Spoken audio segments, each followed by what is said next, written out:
सनातन खतरे में है। मैं पूछता हूँ इसका उत्तरदायित्व कौन है? यदि किसी ने दुरुपयोग किया है और बदनाम किया है तो वह भाजपा है, आरएसएस है और नरेंद्र मोदी जी है। हर हर मोदी, घर घर मोदी। क्या उससे हमारे शंकर भगवान के अपमान नहीं होता है? मोदी जी ये बोलते हैं सदन के बीच में खड़े होकर के कि नारी वंदना बिल पर कि शायद भगवान ने मुझे ही चुना है। नहीं, आप भगवान हैं, भगवान ने आपको भेज दिया नारी वंदना बिल के लिए। मोहन भागवत जी ये बात बोलते हैं कि लव जिहाद और धर्मांतरण।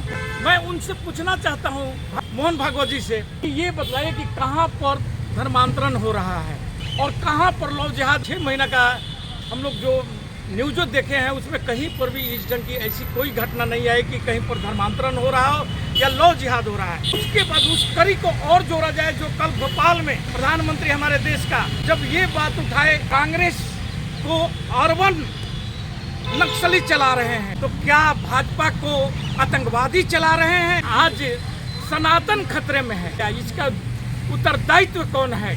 जब तक आप जाति भेदभाव नहीं मिटाएंगे हमारा सनातन का कभी भी विकास नहीं हो सकता।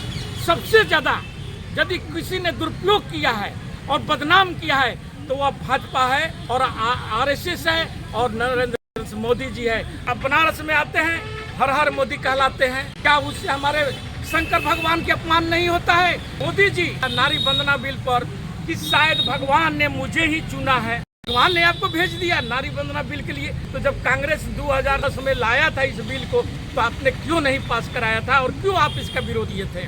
और बोलते हैं सनातन खतरे में है और ये लोग जितने भी क्षेत्रीय पार्टी है और कांग्रेस के चलते सनातन खतरे में है कि गोधरा जैसी स्थिति देश में लाना चाहते हैं। क्योंकि आप तीनों के बयान को और तार को जोड़िए, इनकी मकसद क्या? और जब तक उथल पुथल नहीं होगा तब तक ये चुनाव कभी नहीं जीत सकते हैं।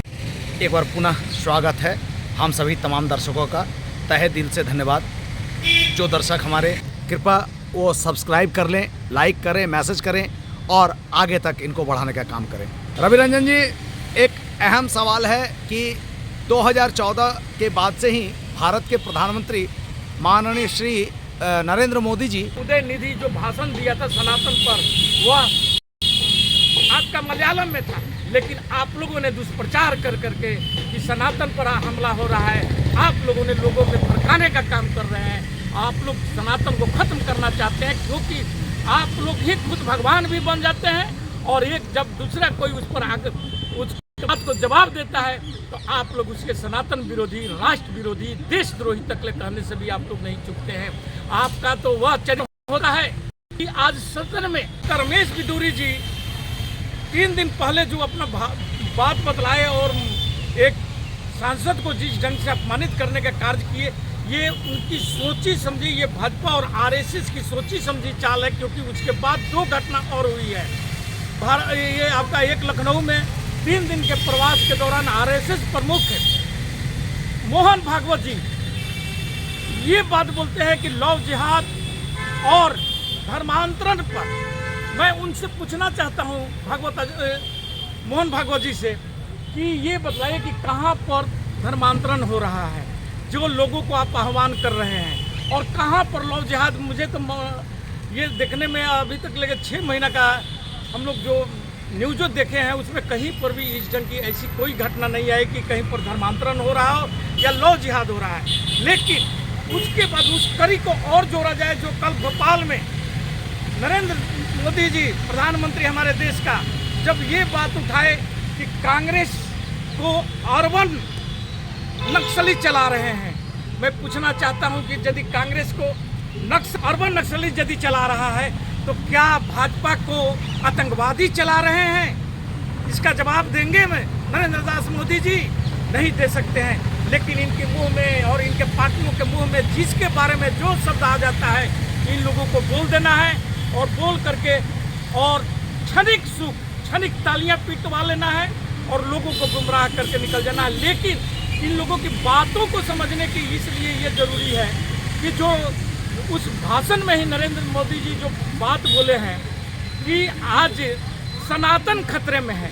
मैं पूछता हूँ कि सनातन किस आधार पर खतरे में है? सनातन आखिर खतरे में कैसे आया? इसका उत्तरदायित्व कौन है? जब तक आप जाति भेदभाव नहीं मिटाएंगे हमारा सनातन का कभी भी विकास नहीं हो सकता है। और इस सनातन को सबसे ज़्यादा यदि किसी ने दुरुपयोग किया है और बदनाम किया है तो वह भाजपा है और आरएसएस है और नरेंद्र मोदी जी है। अब 14 से आप उनका भाषणों को सुन लीजिए। कभी बनारस में आते हैं, हर हर मोदी कहलाते हैं, हर हर मोदी, घर घर मोदी। क्या उससे हमारे शंकर भगवान के अपमान नहीं होता है? क्या नरेंद्र दास मोदी जी शंकर बन सकते हैं? हम जवाब मांगना चाहते हैं आरएसएस और भाजपा वाले लोग से कि यदि सनातन वहाँ पर आपके खतरे में नहीं आता है। और जब मोदी जी ये बोलते हैं सदन के बीच में खड़े होकर के कि नारी बिल आपका नारी वंदना बिल पर कि शायद भगवान ने मुझे ही चुना है। नहीं, आप भगवान हैं, भगवान ने आपको भेज दिया नारी वंदना बिल के लिए। फिर नारी वंदना बिल के लिए आपको भगवान चुना है तो जब कांग्रेस 2009-10 में लाया था इस बिल को तो आपने क्यों नहीं पास कराया था और क्यों आप इसका विरोधी थे? और बोलते हैं सनातन खतरे में है। और ये लोग जितने भी क्षेत्रीय पार्टी है और कांग्रेस के चलते सनातन खतरे में है। ये क्या है? आप लोग तूक दे रहे हैं लोगों को। क्या आप देश को फिर से एक बार 91-92 की स्थिति और 2000 की स्थिति, गोधरा जैसी स्थिति देश में लाना चाहते हैं? क्योंकि आप तीनों के बयान को और तार को जोड़िए। इनकी मकसद क्या है? इनकी मकसद है कि देश में फिर एक बार उथल पुथल हो और जब तक उथल पुथल नहीं होगा तब तक ये चुनाव कभी नहीं जीत सकते हैं किसी भी क्षेत्र में। जब भी जहाँ भी चुनाव आता है वहाँ पर हर बातों में भगवान को जोड़ देना। जैसे कर्नाटका चुनाव में आप देखे होंगे कि अल्ली और बजरंग से जोड़ करके जहाँ लोगों ने आपको नर दिया, क्या अल्ली और बजरंगबली करना ये कौन किया? आप ही का देन था। आप ही ने बात लोगों को उठाया है बात को। आप उधर ही कि को हम कितने लोग ज्ञानमसा को सोचते हैं और वे जो उदय निधि जो भाषण दिया था सनातन पर वह आपका मलयालम में था, लेकिन आप लोगों ने दुष्प्रचार कर करके कि सनातन पर हमला हो रहा है। आप लोगों ने लोगों में भड़काने का काम कर रहे हैं। आप लोग सनातन को खत्म करना चाहते हैं क्योंकि आप लोग ही खुद भगवान भी बन जाते हैं और एक जब दूसरा कोई उस पर आकर उस बात को जवाब देता है तो आप लोग उसके सनातन विरोधी, राष्ट्र विरोधी, देशद्रोही तकले कहने से भी आप लोग नहीं चुकते हैं। आपका तो वह चरित्र होता है कि आज सदन में आपका एक सांसद खड़ा होकर के एक सांसद को अपमानित करता है और आप लोग चुप रहने का काम करते हैं और आपका 2-2 सांसद वहाँ पर दांते निपोड़ते रह जाता है। उन लोग उसको रोकने का काम नहीं करते हैं और अब उस मामले को हटा करके आप लोग उस व्यक्ति को ही बदनाम करने का, जबकि आपने खुद ही उस मैटर को सदन से हटा दिया है। फिर ये छोटे छोटे क्लिप पे बाजार में आखिर कैसे आ रही है, ये सोचने की बात है। और ये जनता को सोचना होगा कि ये लोग देश को किस तरफ लेना चाहते हैं।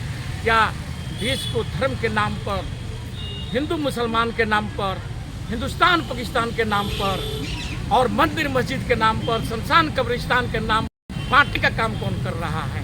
ये जब जनता नहीं समझेगी, इनको की झांसे में आते रहेगी और एक दूसरे के प्रति वैमनस्य फैलाते रहेगी। और इसी के लिए जब राहुल गांधी जी मोहब्बत की बात करते हैं तो आप लोग द्वारा मजाक किया जाता है। आप लोग चाहे जितनी राहुल गांधी जी का मजाक उड़ा लें, लेकिन देश में एक जननायक के रूप भर रहे हैं जिसे भी देश देख रहा है, समझ रहा है, लोगों समझ रहे हैं और नजदीक से जान रहे हैं। मैं पूछना चाहता हूँ कि आपने 14 से लेकर के आम लोगों से कितने बार मिले? आप तो एक प्रेस कॉन्फ्रेंस नहीं करते हैं। कोई बात होता है, प्रेस कॉन्फ्रेंस होता है, कोई नेता प्रेस कॉन्फ्रेंस करता है तो जनता से रूबरू होता है। और मीडिया जो है पर आप कब्जा किए हुए हैं क्योंकि आपने जिस ढाल कर दिया है आप मीडिया को, और मीडिया को बदनाम कर दिया है पूरे विश्व में। आप गोदी मीडिया के नाम से जो आपका मीडिया, जो बड़े बड़े चैनल जिस पर आप नाक की तरफ फन फैलाए बैठे हुए हैं, उन लोगों को स्वतंत्र नहीं कर रहे हैं।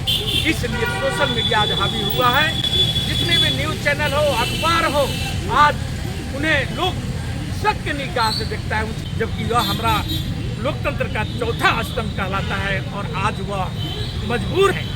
अब दिन किसका है? आप जवाब दीजिए, आक्रमण करना छोड़िए। राहुल गांधी जी अपनी वक्तव्य रख रहे हैं, बात रख रहे हैं, सोशल मीडिया पर रख रहे हैं, उन्हें यूट्यूबर कहना, उन्हें फोटोजीवी कहना, ये सब बंद कीजिए, क्योंकि जनता नहीं तो आपकी ताला बंद करने जा रही है।